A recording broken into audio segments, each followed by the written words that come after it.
to catch your fish.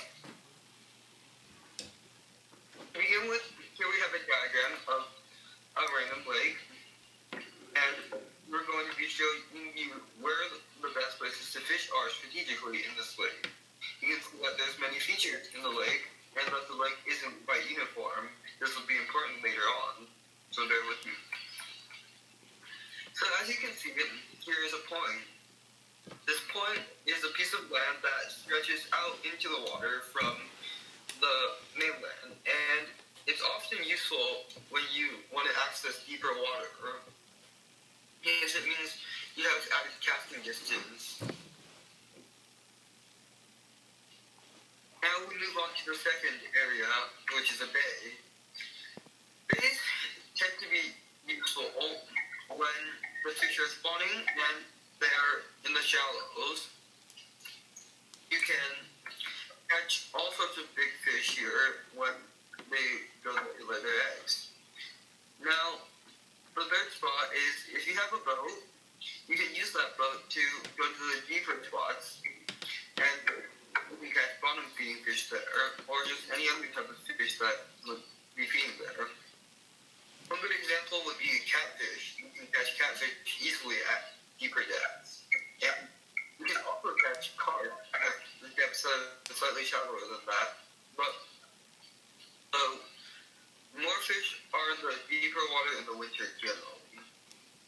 Now we move to the channel. Channels are always a really good place to fish in because you have your lake and then you have your river, and the channel connects them, which means you can get to the deeper waters super easily, and there's always going to be fish swimming between them. So if there's a channel, I definitely recommend you fish there. And finally, the river. Since when a river bends, the water has to travel a shorter distance on the outside of the bend.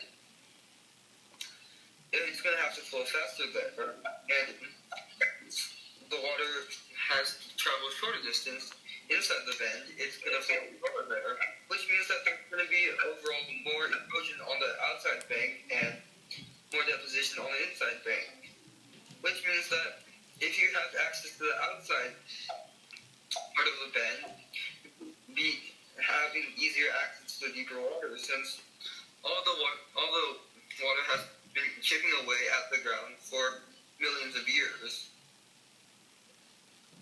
Ideally, this would be the best spot, but in reality, sometimes you just don't have access to these parts because sometimes they could be dangerous and have cliffs. And so I'd recommend that you only go there at your own discretion. On the other side, we have the shallower parts because there's more deposition. If it's a smaller stream, you can just cast to the deeper spots.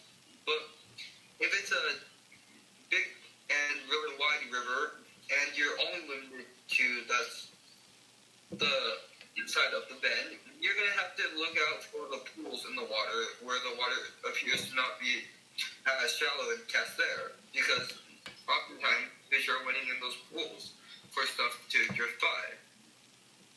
And that's all we have